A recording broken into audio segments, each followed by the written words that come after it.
ఈ ప్రతి కదలిక ప్రారంభ కాలమునకు ఒక కారణం ఉంటుంది. ఆ కారణం లేకుండా ఆయన కదలడం, అది మీకు తెలియకపోవచ్చు, నాకు తెలియకపోవచ్చు. కానీ ఈశ్వరుడు ఏ కారణానికి అవతరిస్తూ ఉంటాడు అన్నది చెప్తూ ఉంటాడు వ్యాస భగవానుడు పురాణముల యందు.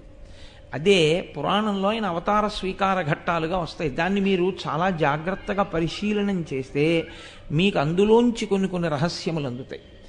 దశావతారములు ఒకెత్తు, మళ్ళీ ఇందులో యుగాలకి అనుసంధానం చేస్తూ ఒక మాట చెప్తారు.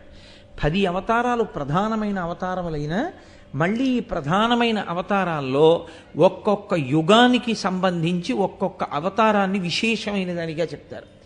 కృతేతు నారసింహో భూః త్రేతాయాం రఘునందన ద్వాపరే వాసుదేవశ్చ కలౌ శ్రీవేంకటనాయకః. ఈ శ్లోకాన్ని మీరు చాలా జాగ్రత్తగా పరిశీలనం చేయవలసి ఉంటుంది. పరిశీలనం చేస్తే అసలు ఈశ్వరుడికి మీకు ఉన్న అనుబంధం ఏమిటో మీకు తెలుస్తుంది. ఆ అనుబంధం తెలిస్తే భక్తి అన్న మాటకు అర్థం ఉంటుంది. ఆ భక్తి అన్నది తెలిస్తే ఉత్సవము అంటే అంటే తలెత్తి చూసి సంతోషంగా దాన్ని గమనించడం అన్నది అలవాటు.